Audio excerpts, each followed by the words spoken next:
It's my great pleasure to be able to introduce Dana Cho, who is a partner at IDEO right here in Palo Alto, who is running, she's the executive director of the Health and Life Sciences portfolio for IDEO.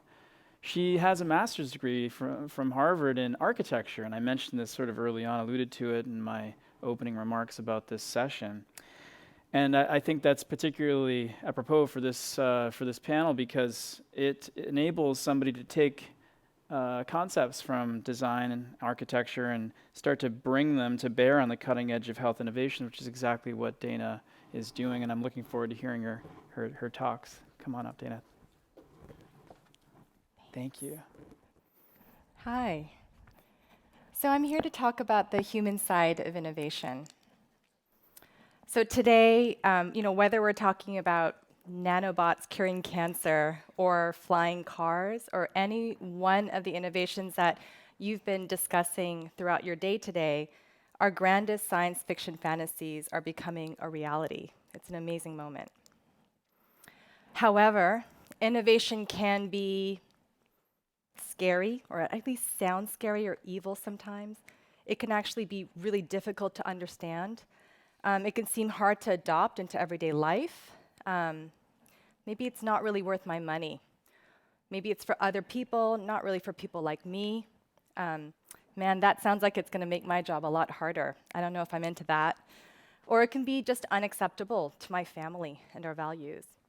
And all of those sentiments can get in the way of market adoption of any innovation. If innovation sounds scary, it can be outright rejected before it even comes out the gate. Or it can be used in ways not really intended if it's too complicated. So these are all human issues. And the good news is that I believe we can design for them. So at IDEO, there are people from all walks of life, machinists, anthropologists, MBAs, architects, and surgeons. And the one thing that really binds all of us is that we're inspired by and designed for real people. We use design thinking to approach innovation. And what that means is that we believe success for any innovation starts by looking at people, getting inspired by them, designing for them, designing with them, and then also ultimately implementing and piloting with people. And we do this not because we're altruistic humanists, but because we've learned over hundreds and hundreds of projects globally that this increases our chances of getting to breakthrough ideas, and then ultimately for those breakthrough ideas to ultimately hit the market. So then it's our job to be curious about what we see and what we hear. I want to share with you a few stories and to see if they translate to your field. We did some work with an organization called Wounded Warrior, and they help wounded veterans transition home. And they wanted our help to understand, what would be the ideal home environment for these amazing people. So we went out and we started to talk to wounded veterans, and we got to know a lot of them very, very well. This is Alvin. He suffered third-degree burns from his service in Baghdad. And they reach from his arms down to his legs. And it makes it difficult for him to reach up. And you can imagine that on the surface, you can start to think about a solution around making things easier for him to reach, right? But when we got to know Alvin really well and got to spend a lot of time with him and his family, we heard something completely different. I have to challenge myself, he said. I have to go to physical therapy and rehab. I just have to. And if I tear some skin along the way, that's what has to happen. So he's not looking for an accommodation. He's actually looking for a challenge. We found that really inspiring. So empathy challenges assumptions. It helps you frame the opportunity area in new ways. And we often ask ourselves, are we solving for the right problem? And we think that's a fair thing to ask along the journey. Another quick story. Air New Zealand asked IDEO to redefine long-haul travel.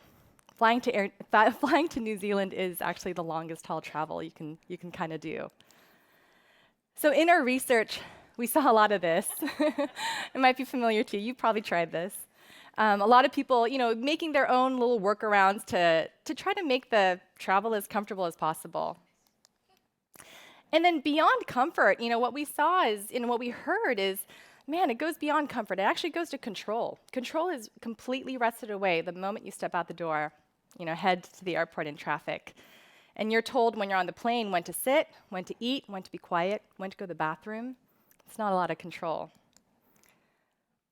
So enter a new economy flying experience. What we want to do is give people, families, couples, new ways to customize their experience to put control back in the hands of the user. We called it the Sky Couch. It was one among several solutions. And it's really simple. The armrest in a row of seats folds up, a padded footrest folds up, locks, so that couples could actually choose to pay 50% of the airfare to block out the middle seat, and they can create experiences like this for themselves. It was dubbed affectionately Cuddle Class by the passengers. In the year that this launched, Air New Zealand was voted Best Airlines, Best Economy Experience. Empathy inspires new and surprising solutions, and really delightful ones. And it can help you create non-obvious solutions to old problems, ones that have existed for a really long time. So we ask ourselves, have you immersed yourself in the people and the places of your opportunity area? We ask ourselves that a lot. Another story. GE came to us with this conundrum. For women in the US, breast cancer is the second most common cause of death. However, around 1 in 3 women over the age of 40 have never had a mammogram. So what's up with that? Well, is it any wonder, when it kind of looks like this? And we asked people to describe the current experience, and we heard words like nut crushers, waffle irons, wrenches. Not exactly something that's aspirational or something that motivates you to go seek out an experience. We talked to women, and we tried to understand the fears and the barriers, and also their motivations for staying healthy. We invited ideas, we invited input and conversation from women who are going through some pretty crazy stuff. And this is our design team, and they don't work at IDEO. And we heard things like this.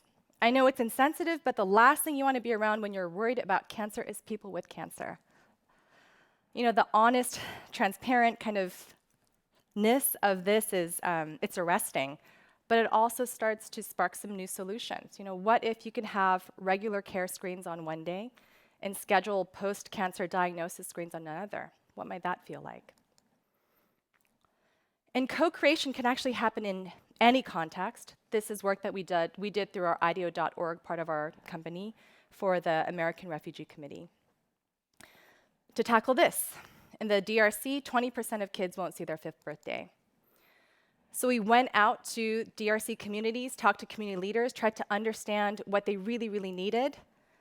They told us that the health clinic would be really important for children, but it would also be an important access point for families, for women, for the rest of the community. They told us that they've seen purely aid-related efforts come and go, and for them to really engage and invest their time into any new solution, they wanted it to be economically viable and sustainable. And they also told us, water is a community resource. You can't ask anyone to pay for that, so that can't be a part of the solution. So we created an ASILI service model, and what it is, it's a 3-prong approach: an agricultural center, a health center, and a water point, all working together to create a sustainable social enterprise created by the people of the DRC and for the people of the DRC. So we believe you can create solutions with end users if you set it up right. So we often ask ourselves, how are you involving the end user in the creation of the solution, from the very beginning to the very end and beyond? Because we know it can make solutions so much easier to implement. So let's think about some of the science fiction fantasies that are on our doorstep. Earlier this year, President Obama announced the Precision Medicine Initiative. And a cornerstone detail of this new initiative is the idea that 1 million people will volunteer to share their medical information and also their genetic data to fuel this initiative.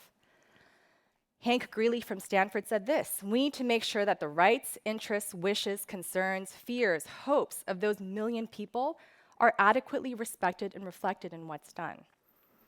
And unless we, as change makers who ready the world for these new technologies, inflect them to have substance and meaning and relevance to people, there is potential for innovations to be mistrusted and invoke the dystopian. Any one of these innovations can mean either the end of the world if they're perceived poorly, or the dawn of a new wave of life-changing innovations. And at IDEO, we believe that people are at the center of this conversation and need to be, and our grandest innovations will not have the impact we desire without them. So that's the human side of innovation. Thank you so much.